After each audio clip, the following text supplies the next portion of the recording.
So, just to restate that, because it's kind of important to you guys, the material that we're going to cover in the lecture today is not a part of the exam, but it will be a part of exam 2, right? Not exam 1, exam 2. So we're going to get into chapter 4 a little bit today, but I also want to go through and tie up some loose ends from chapter 3 that again will not be on your exam. So we didn't talk too much about these guys, right? The polyatomic ions, but poly meaning many or more than two, and atoms meaning many atoms, right? So these are ions that are a bunch of atoms stuck together that overall have a net charge, right? So get this a little bit closer for you guys. So you can see again the superscripts are indicating the charge on the overall ion. So positive charge here, -1 charge there, -2. And then again, the subscripts are indicating the number of each atom present. Now these guys have no rhyme or reason in terms of their names. That's why we just have to memorize the names. So specifically, things like acetate is the name of C2H3O2 minus, right?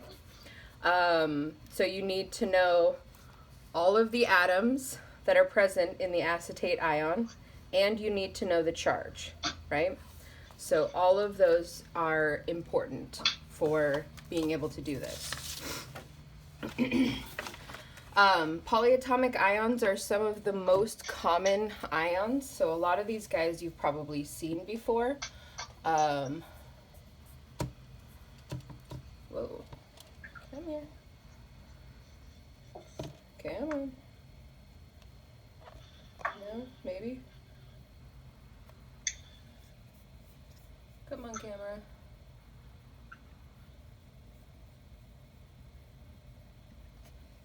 No.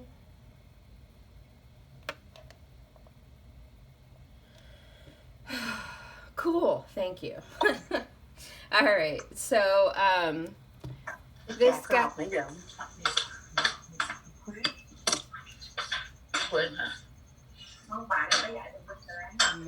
I'm gonna mute you guys. Cool. So this guy has 1 sulfur, right? We don't write the 1 here, but it's implied, and 4 oxygens, and an overall -2 charge, right? So this guy is called, sulfate, right? So anytime you see an ending with an 8 or an ite, let me see if this is one of yours. I'll give you one that's on your list. So the list is what you need to have memorized. So I'll try not to give you guys any that aren't on the list, but there are more polyatomic ions than what are in the 3.2 list that I give you. So this guy has 1 nitrogen, 2 oxygens, and an overall -1 charge. This guy is called nitrite. So anytime you see an IDE or an 8 ending, that should be an indication that you're dealing with a polyatomic ion. Okay. There is one or two exceptions to this. So anybody know what this guy's called? Cyanide. This guy is called cyanide, yes.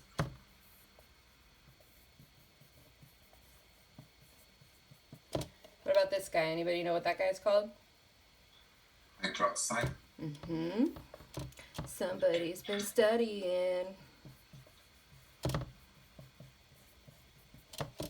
right? So there are some names that don't end with an 8 or an ite, right? But the majority of them will be ending in 8 or ite, okay? One of the surefire ways that you know that you're not dealing with a monatomic,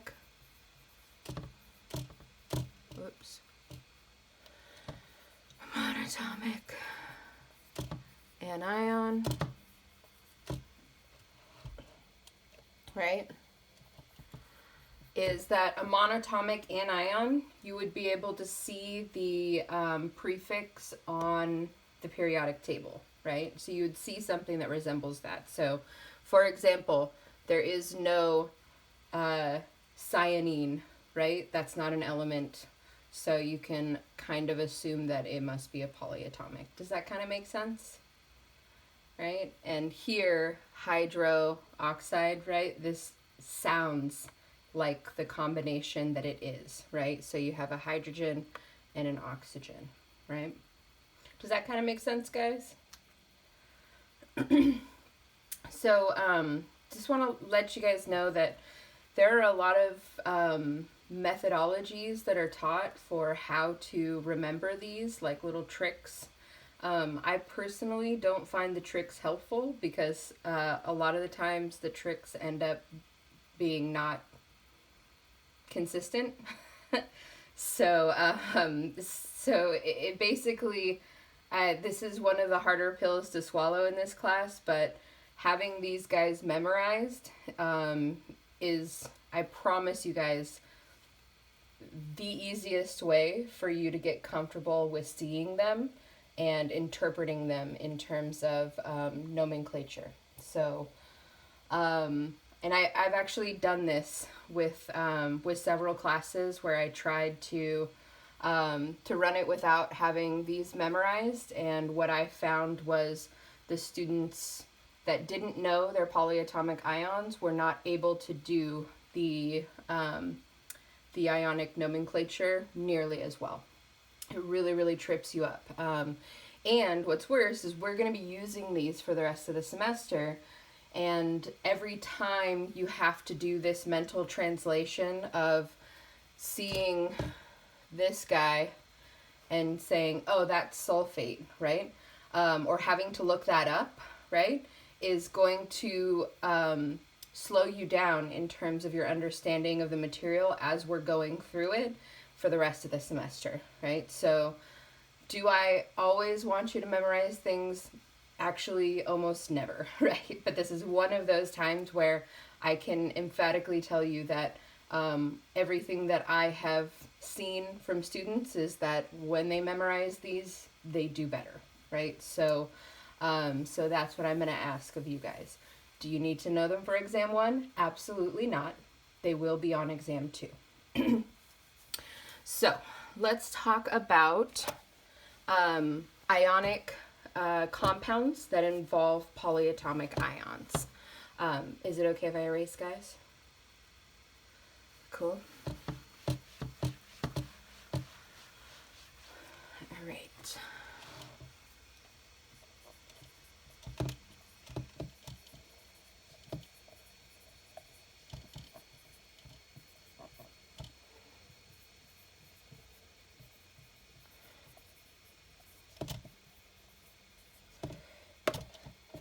So,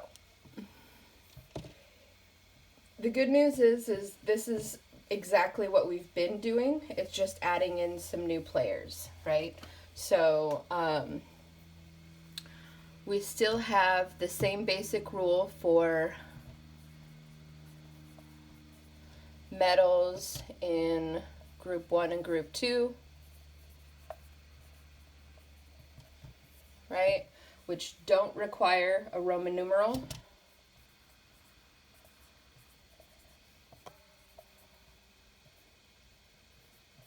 Why don't group 1 and 2 require a Roman numeral? Because they always have a +1 or +2 charge.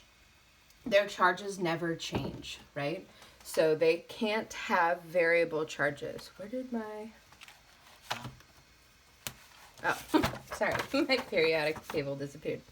So anytime you're dealing with group 1, right, what is the charge on a group 1 metal going to be as a cation?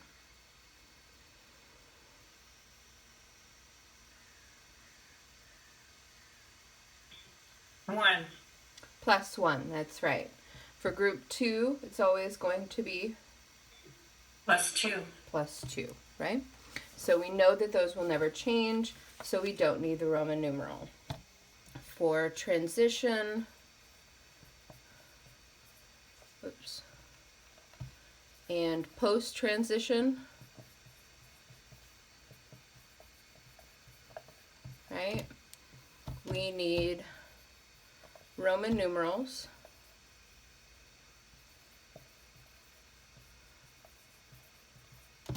to represent the charge.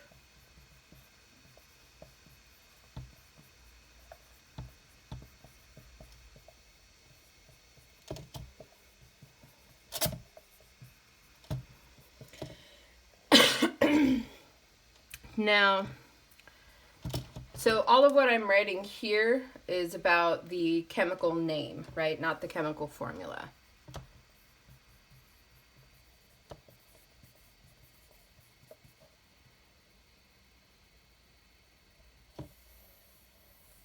Right? Oops, sorry.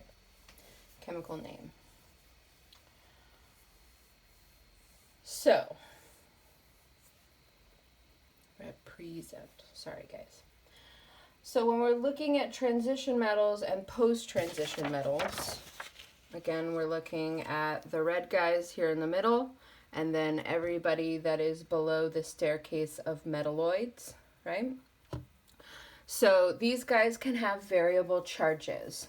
Now we said that there are 3 of these guys that I want you to remember are almost always going to have the same charge. Not almost always. They will always have the same charge. Sorry.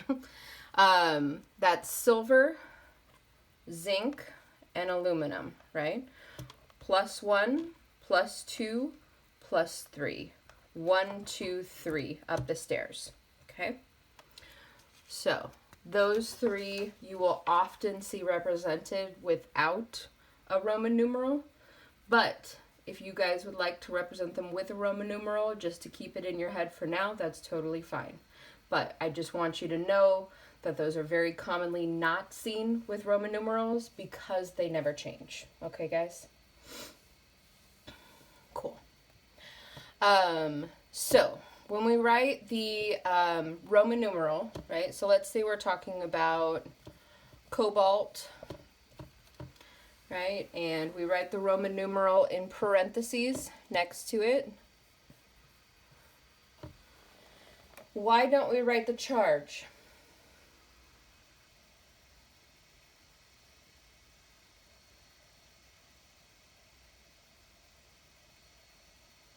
Why don't we need to say that this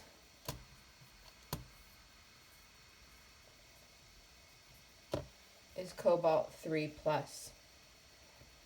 Well, the 3 signifies the charge, right? Yes, but why do we know that it's positive?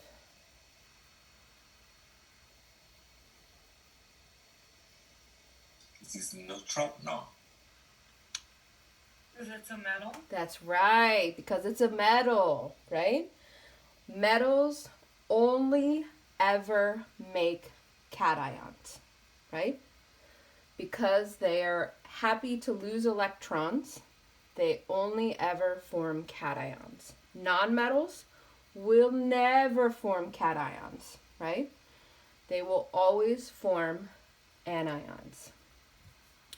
The one major exception to that being this guy, right? Hydrogen can act like a metal and like a nonmetal. It can lose an electron and it can gain an electron.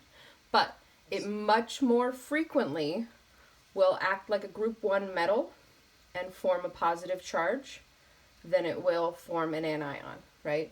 So functionally speaking, we will never see hydrogen or a hydride ion, right? So the hydride would be the anionic form, right? But just so you know, it is a thing that exists. So the much more common way that we'll see hydrogen will be H+, right? Question. Yes. So, what about metalloids? Like, can they go either way? Metalloids tend not to form ions. Okay. That's not hard and fast, right? It doesn't mean that they never form them. It just means it's not typical. Does that make sense? So we don't really worry about them in the context of ionic compounds. But I was going to mention, so even though we know hydrogen is technically a nonmetal, right? Why do we put it over group 1? We put it over group 1 because it very commonly acts like a group 1 metal, right? And forms this H+. Okay. Okay. Can I erase? I'm going to do it. So this may be a silly question, but like if metals are characterized by their ability to lose electrons, and why isn't hydrogen a metal? Basically because it's the smallest of elements, so it has a lot of functionality that no other elements do. So it's difficult to categorize. Does that kind of make sense? So I know it's weird, but hydrogen and helium both, because they're so small, they have resemblances, and that's why they're put in their respective places on the periodic table, right? So helium definitely resembles a noble gas more than anything else, and hydrogen definitely resembles a group 1 metal more than anything else, but they have a lot of functionalities that metals would never have, or that non-metals would never have, right? So they're weirdos, basically. Long story short. Cool. So we're talking about chemical names.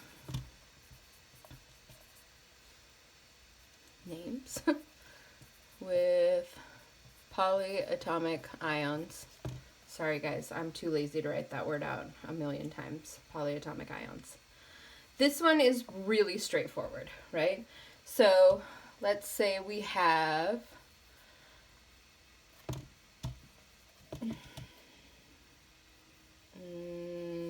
let's do an easy one first. All right. So we have this guy. What's this guy's name? Sodium. Sodium. And we don't need a Roman numeral because it's group 1. And what's this guy called? Hydroxide? Hydroxide. Sorry, just oxygen. No, you're right. I thought you were pointing to both of them. No, you're right. I was. That's hydroxide. Yeah. Okay.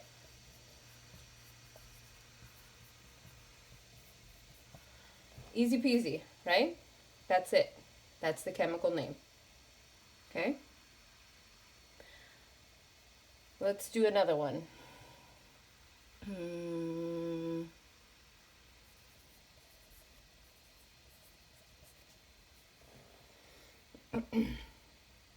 Magnesium sulfate. Mm-hmm.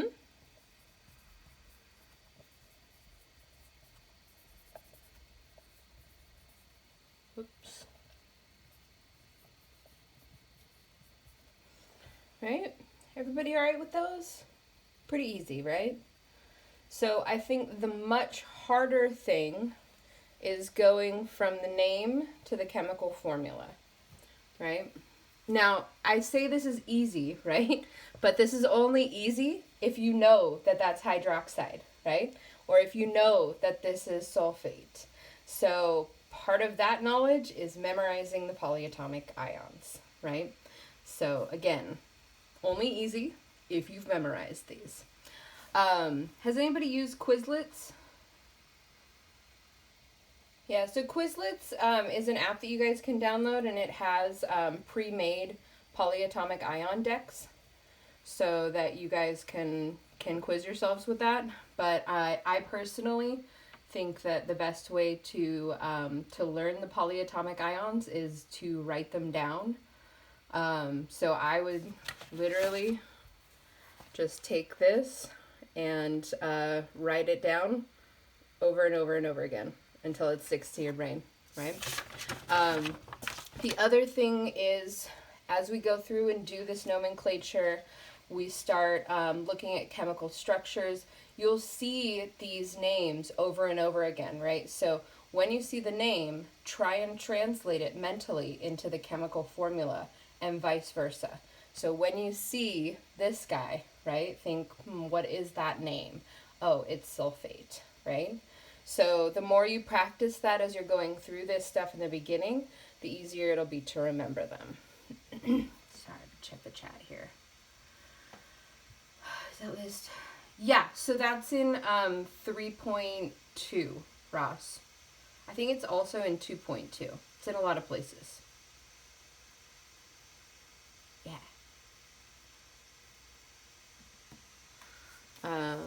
Coolsies. So I think that going from the chemical formula to the chemical name is pretty straightforward. Let's do one more. Whoop.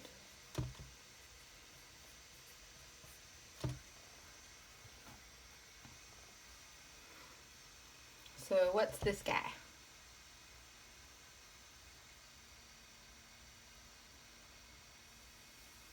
Potassium. Mm-hmm.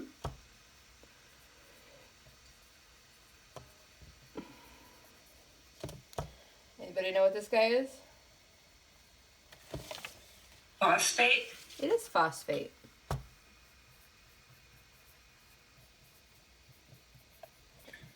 Professor, Yeah. I noticed you're not writing the charges on there. Do we need to memorize them with the charge or just how you're writing it out? You need to memorize them with the charge, and that will become more relevant when we talk about going from the name to the chemical formula. Okay?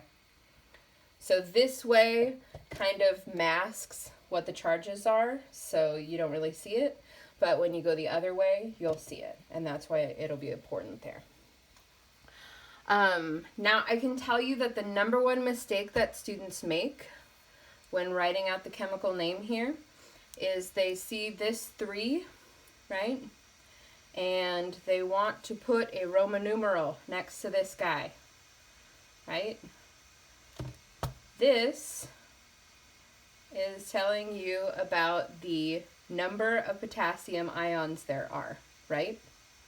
Not the charge on potassium. Does that make sense, guys? So, when you're writing chemical names, group 1 and group 2 never have Roman numerals, okay?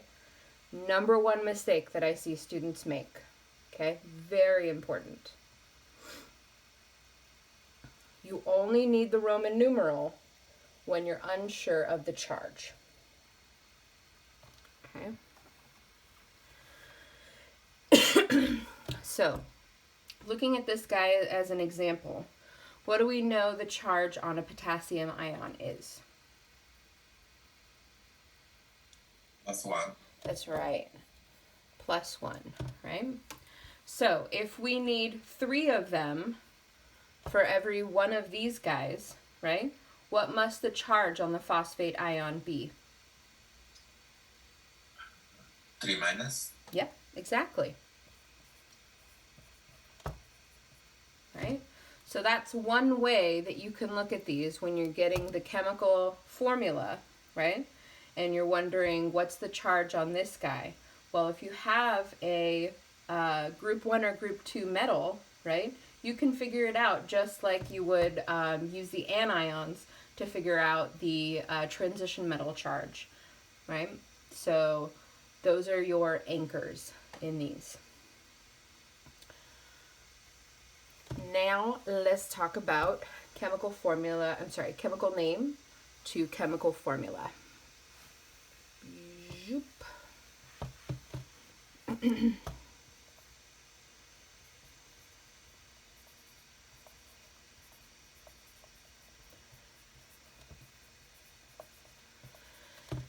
Okay, so let's say we have strontium cyanide.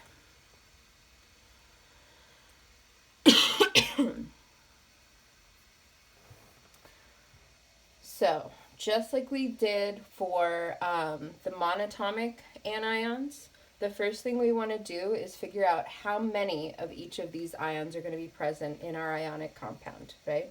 Ionic compound still has to be neutral, right? So what is the ion symbol or ion notation for strontium?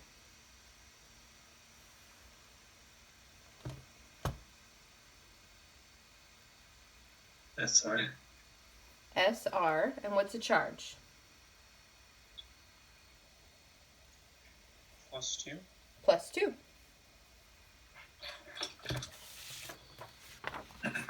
Strontium is a group 2 metal, always has a +2 charge. Okay. Cyanide is Cn minus, right? So if we started out with one of each, one strontium ion and one cyanide ion, what would our overall net charge be? +1. +1, right? So that's indicating to me that we're going to need an extra negative charge to make this thing neutral. Is everybody with me there? So I can do that by making this 2 cyanide ions, right? Everybody still cool with me? So strontium SR doesn't have a 1, right, because it's implied. We don't write it. And then with the polyatomic ions, we need parentheses around this guy before we put our 2. Okay? Now the reason for that is if we don't write our parentheses, what does it look like this chemical formula actually says? You have 2 nitrogens. Exactly, that we have 2 nitrogens, but we don't have 2 nitrogens. We have 2 cyanide ions. Does that make sense, guys? Cool.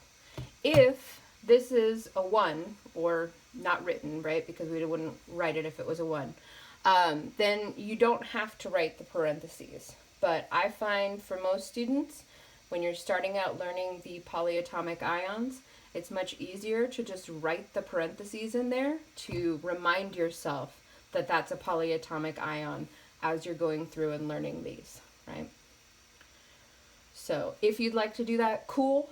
If you don't, totally fine. But whenever you have a number other than 1 out here, you have to have parentheses, okay?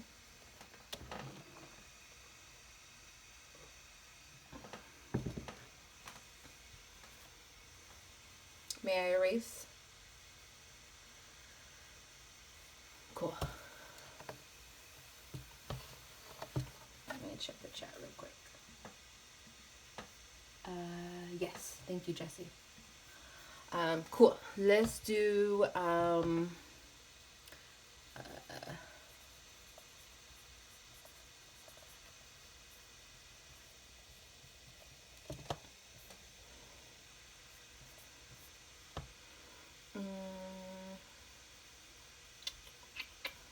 let's do one that we haven't done yet.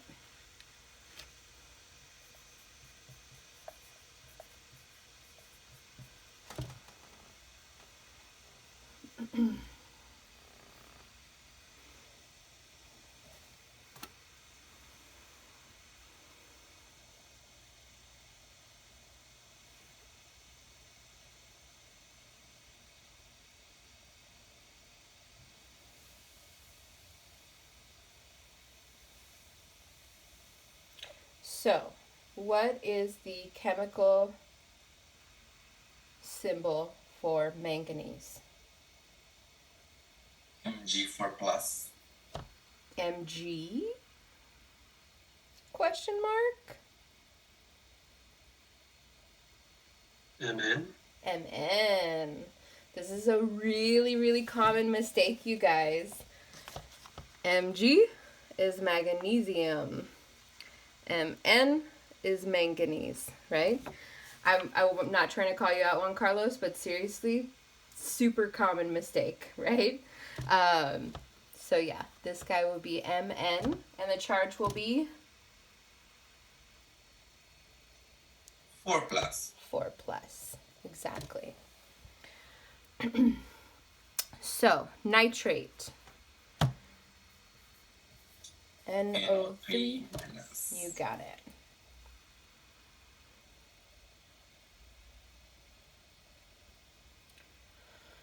So, how many of each of these will I need to make a neutral ionic compound?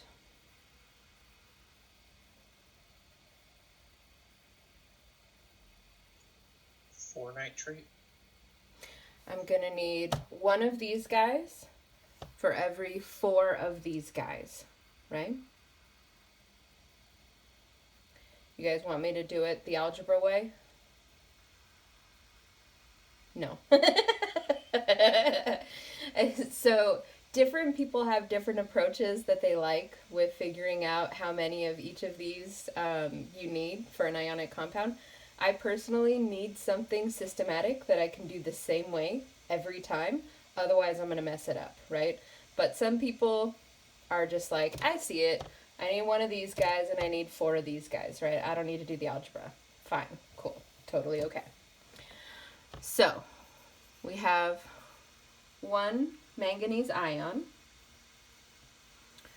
We start our parentheses. NO3, nitrate, all goes in the parentheses, right? And then we have a 4 outside. Manganese 4 nitrate.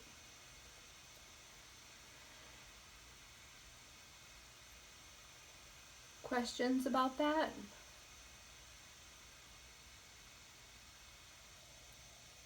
Looking good? Let's do another one.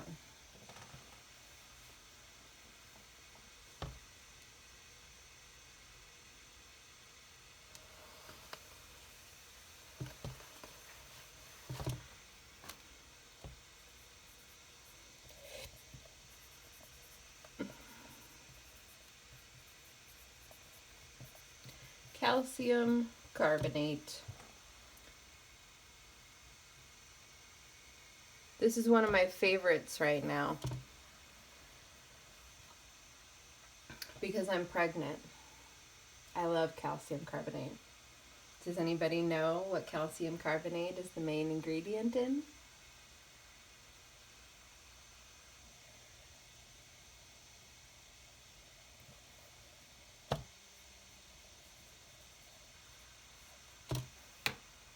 Tums.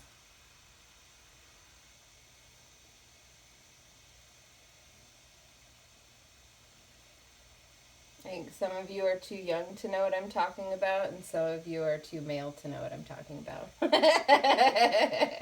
Those are the 2 things that make you have no idea what Tums are. Acid reflux.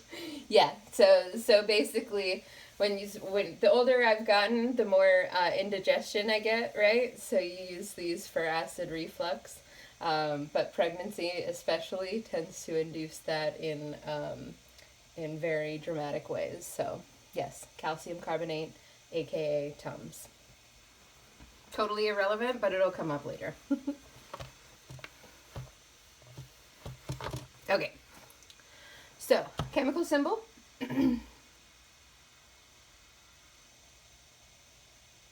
Ca 2 plus. Everybody comfortable with how we got that? Any questions? And what's this guy? CO3 2 minus. Exactly.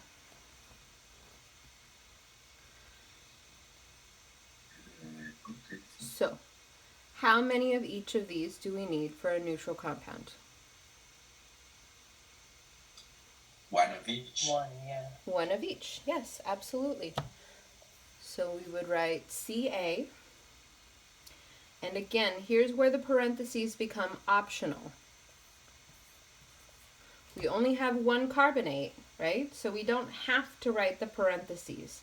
But again, if you would like to, for now, just to indicate that this is a polyatomic ion, you are welcome to do so, okay? Either one of these will be acceptable answers to me. Questions? How do we feel about this, guys?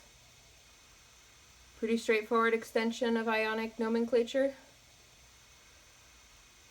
Again, the hardest part of this is just memorizing those polyatomic ions, right? It's really easy to mix them up. Cool. Question. Yes. So anything that's outside of group 2, it will show the charges in Roman numeral? Yes. So you have group 1 and group 2 never change their charges, right? So in terms of the metals, right, you'll always have transition metals and post-transition metals that will have a Roman numeral next to them to indicate the charge in the chemical name, right? Now in the chemical formula, they're not going to indicate that charge, right? As we saw with,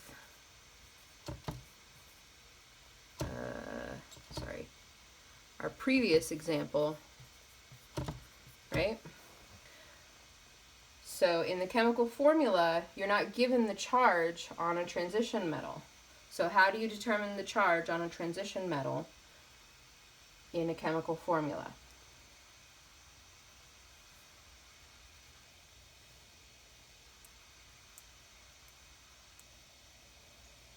Because it's going to end up being neutral, so you need to base it on the charge you do see.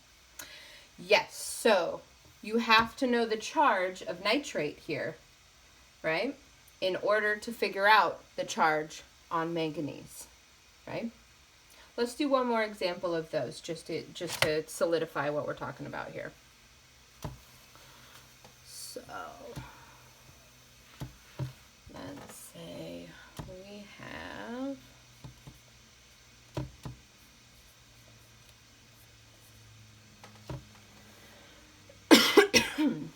right.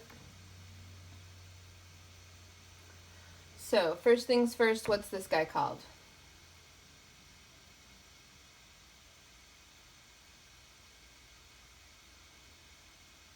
Hydroxide. Hydroxide.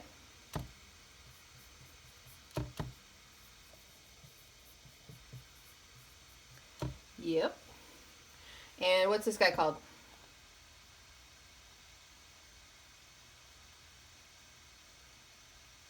Nickel.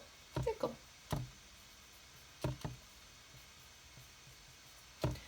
So we're looking for the Roman numeral that tells us what the charge on nickel is, right?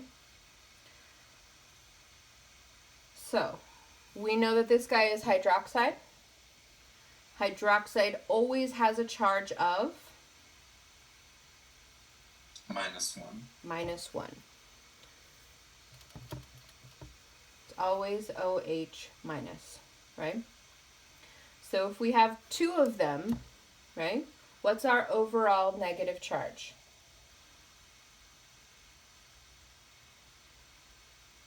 -2. Everybody comfortable with that? So if we have -1 times 2, that gives us a total of -2 charge. Everybody all right with me? So, what is the charge on nickel in order to make a neutral compound?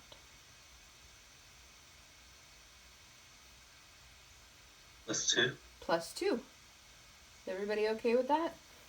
So, in order for this to be neutral, nickel must have a +2 charge.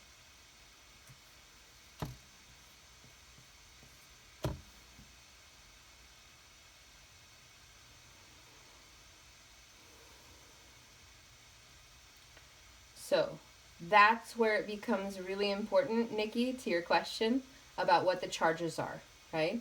So if you only know that hydroxide is OH and you don't know that it has a negative charge, then you wouldn't be able to do this, right? So with transition metals and post-transition metals, you're always using the anion as an anchor, right?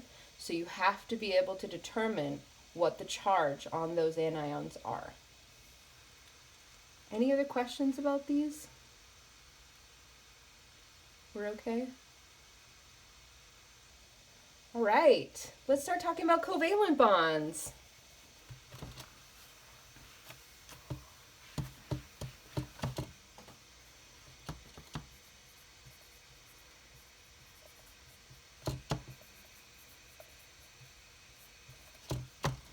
All right, so we talked last chapter, or in chapter 3 rather, we talked about chemical bonds, right? And we said that chemical bonds are the glue that stick atoms together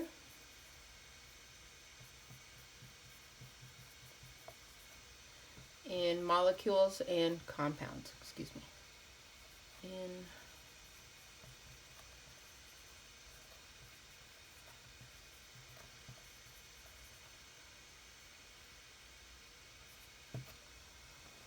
Right?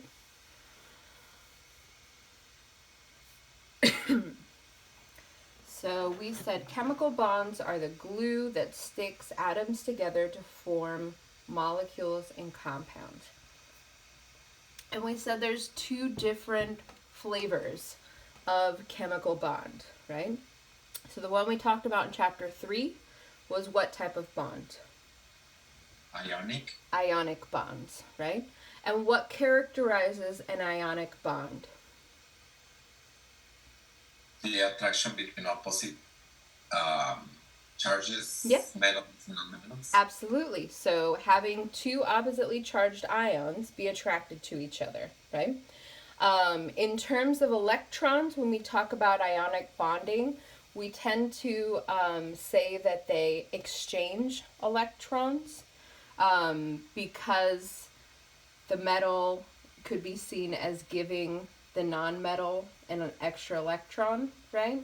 But it's kind of a weird concept because usually we start off with the ions and then they're attracted to each other, right? They don't come together because they're exchanging, but they can, right? Theoretically.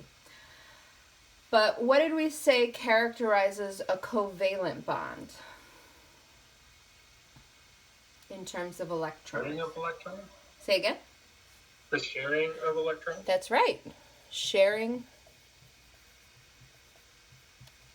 electrons, right?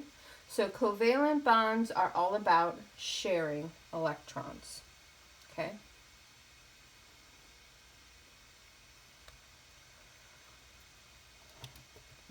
So, where ionic bonds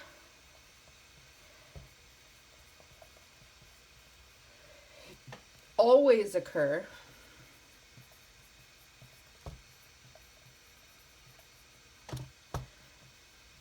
between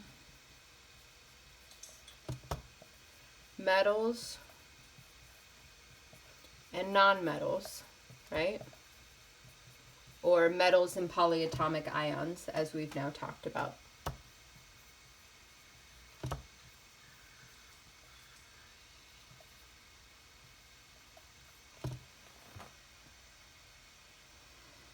Covalent bonds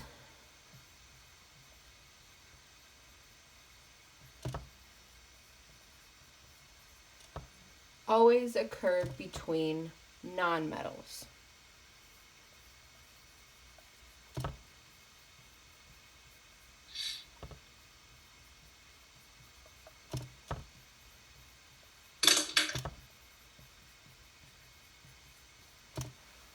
Okay.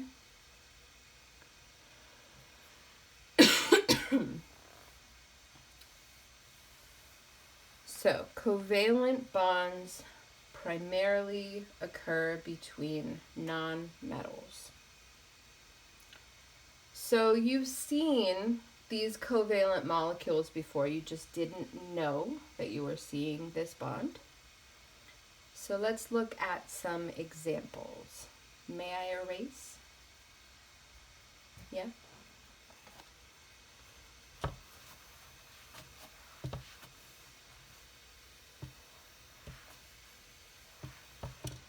So, we talked about diatomics in some chapter a million years ago. And we said that there are certain elements that always occur in pairs, right? And we didn't put too fine a point on it, but from here on out, you should know who the diatomic elements are. And there's Oxygen is one of them, right? Yes, oxygen is one of them. But there's a really easy way, or I think it's easy, hopefully, to remember who your diatomics are, and that's have no fear of ice cold beer,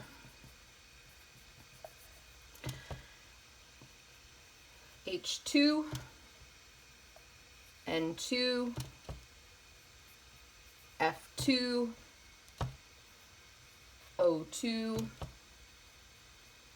I2, this one's kind of weird, Cl2, and Br2. Okay.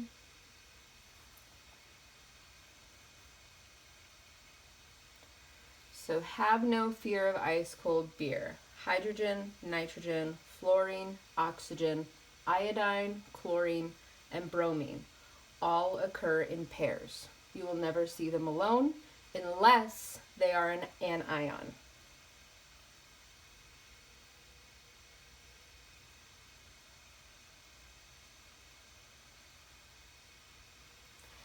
So, when we talk about, let's say, two chlorines hooked up together, let's look at our Lewis dots. So, you'll recall that Lewis dots give you the electrons that hang around in the valence, right? So, for chlorine, how many valence electrons does chlorine have? 7. 7, right?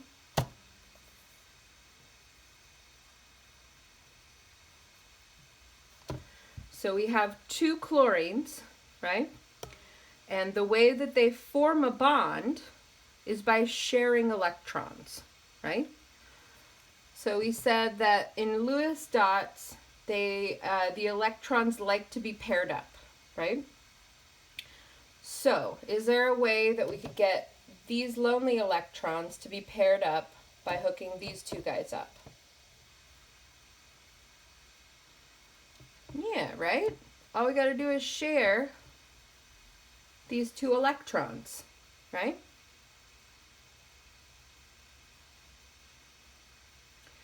So,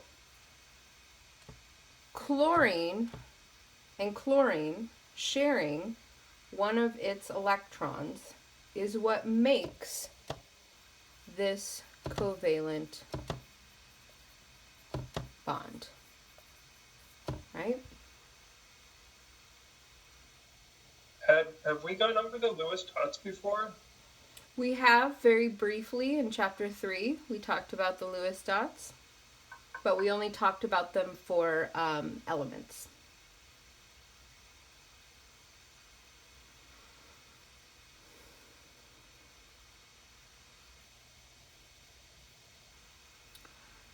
So, let's look at hydrogen, right? What is the Lewis dot for hydrogen? Sorry, I'm confused, like, how they share the electrons. Like, now, does that compound have, like, do they both share those two electrons, or do they, Yeah. I don't know if I'm... No, you're totally, yeah, you got it, exactly, yeah. So these two electrons are now shared in a bond, right?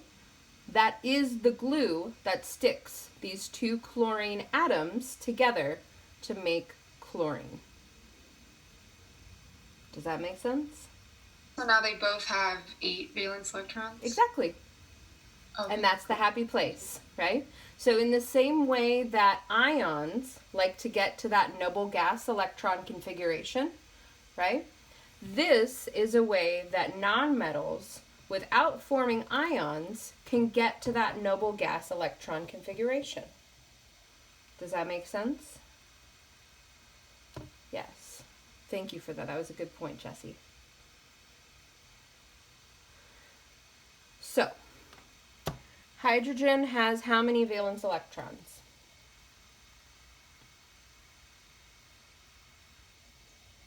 1. 1. Right? So, if hydrogen shares its electron with another hydrogen, now it has a chemical bond. Now, why is hydrogen satisfied by only sharing one other electron? Where do hydrogen's electrons live? In the first, how's it called? The energy level. And specifically, what block? S block. S block. So it only has the S block, right? And how many electrons can an S block have? 2. 2, right? So this is the maximum electrons that a hydrogen can have, 2, when they're bonding, right? This gets it to the noble gas configuration for that row, which would be neon. I'm sorry, excuse me, helium. Sorry. That was a really bad verbal slip. Right? So helium has 2 as a maximum, right? So hydrogen, having only the same orbital, can have 2 electrons be shared, right?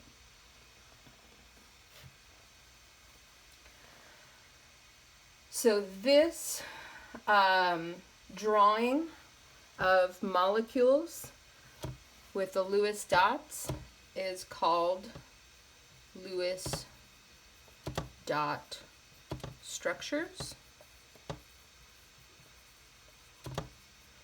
The structure being the molecule, and that will be the topic of a lot of chapter 4. But for the rest of class today, I want to focus on how we name covalent compounds.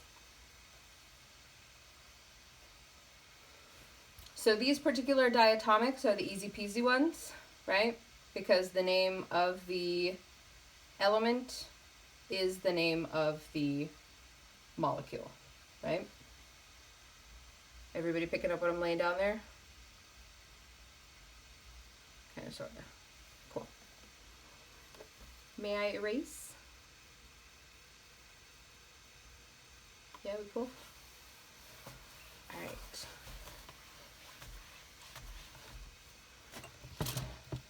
So, covalent nomenclature, which again, nomenclature is just your $25 word for names, right? That's all it means. So for covalent nomenclature, we always have the name of the first nonmetal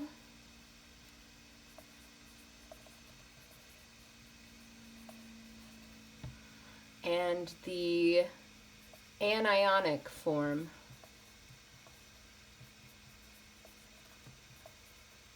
of the second nonmetal.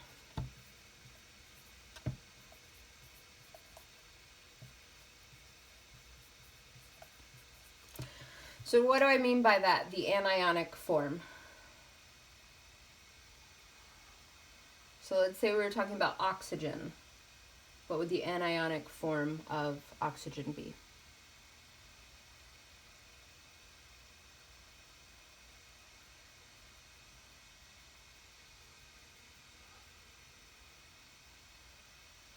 Oxide? Oxide, exactly, right? So, the one thing that I didn't write in here is that we need prefixes.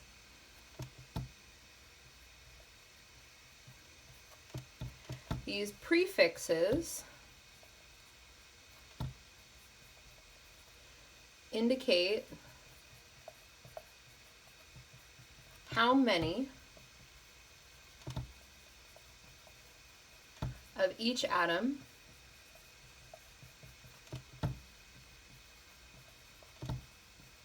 are in the molecule. Okay?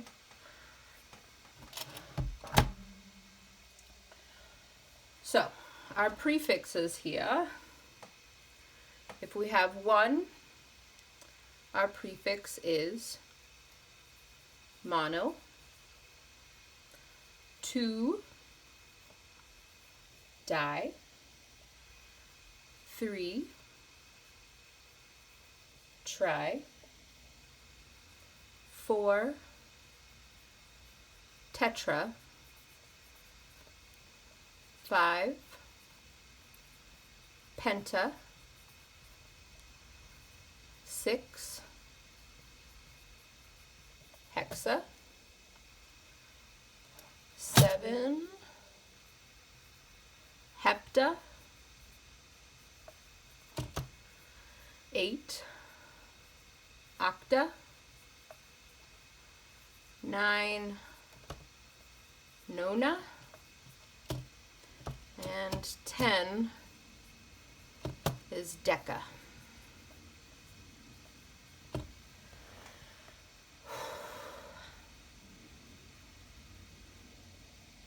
These prefixes you will need to memorize.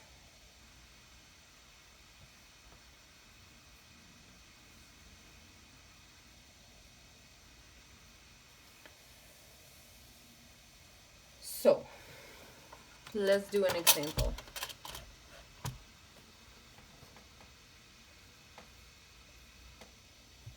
What's that guy's name?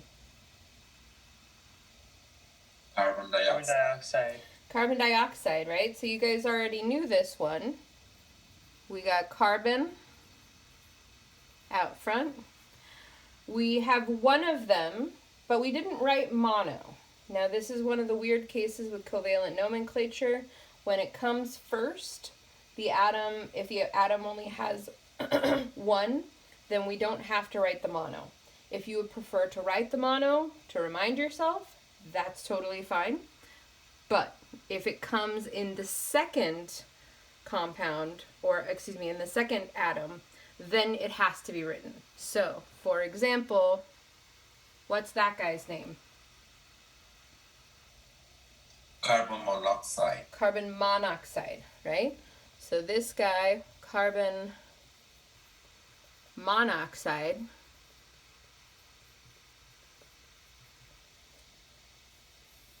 you have to write the mono, right? For carbon dioxide, right? Again, we have our prefix and we have the anionic form of the second nonmetal. Everybody picking up what I'm laying down here? Cool.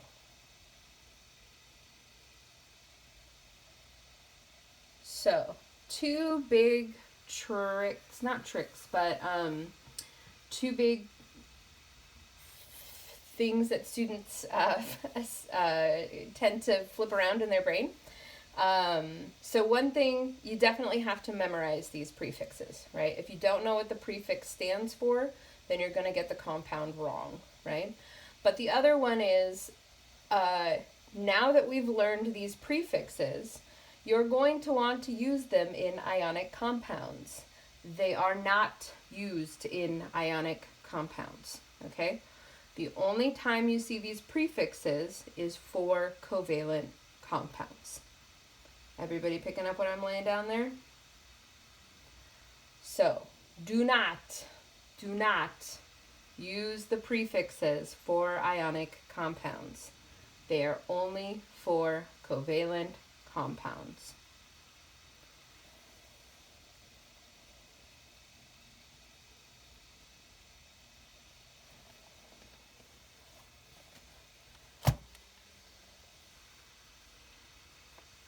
So, may I erase? Yeah, we're okay? Let's do some more examples.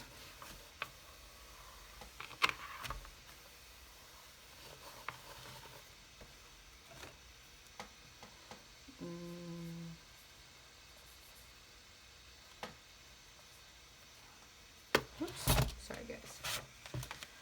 So, this would be the chemical formula.